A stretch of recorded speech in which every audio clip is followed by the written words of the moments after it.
books which are high in interest and low in the standard of reading.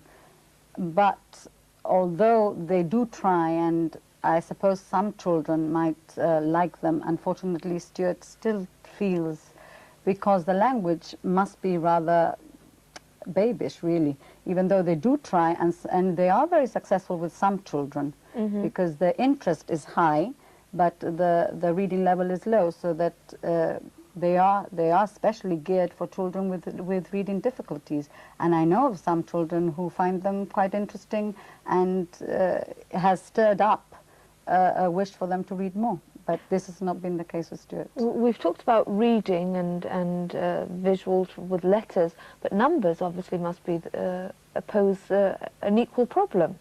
So how do you cope with arithmetic?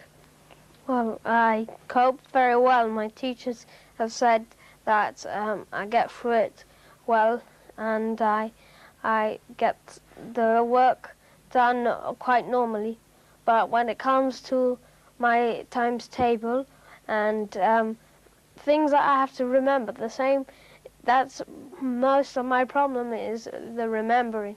And when it comes to things that I have to remember, I get stuck on it.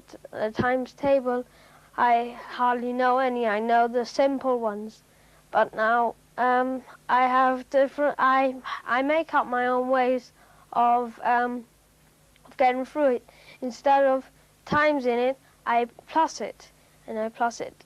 Let's say it's 5 times 7. I write 5 7 times, and then I add it. And that's how I cope with most things. I make my own ways of getting past them. And the times table is a very hard thing to remember for me. And I do well in the maths, but not as well as I could do. Marie, is it hereditary? Is dyslexic? Well, there is, hereditary, yes, it does. There is a lot of pointers to the fact that it is hereditary. Yes, we find that we have found within our own family that there are quite a few. Really? Yes, yes. Unfortunately, on both my husband's side and on my own side, yeah.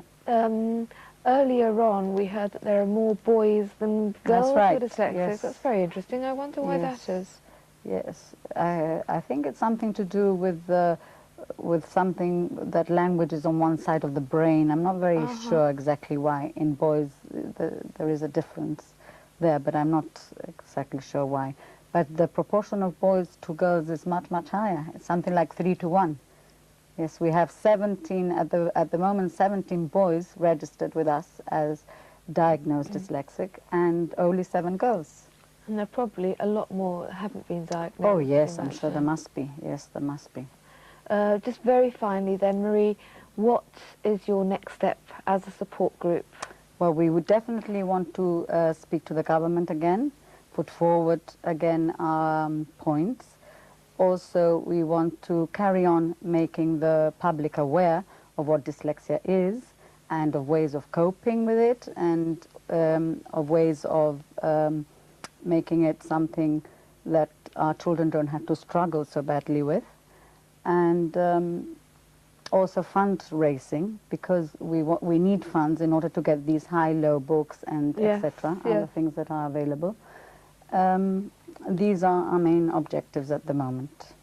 Well, I wish you luck. I know it's going to be an uphill struggle, but thank you both very much. Thank you, Marie. Thank you, Stuart, for coming on the programme and talking to us about dyslexia. And that brings us to the end of tonight's edition of Let's Chat. Our thanks to Marie Byrne, her son Stuart, and to Douglas Cumming, who we spoke to earlier. We'll be back next week at the same time. Hope you'll join us then. Good night.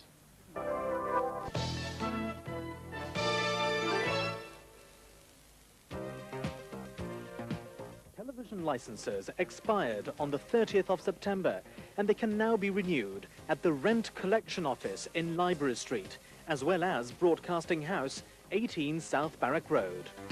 The new issuing hours are Mondays to Fridays, 9:30 in the morning till 12:30 in the afternoon.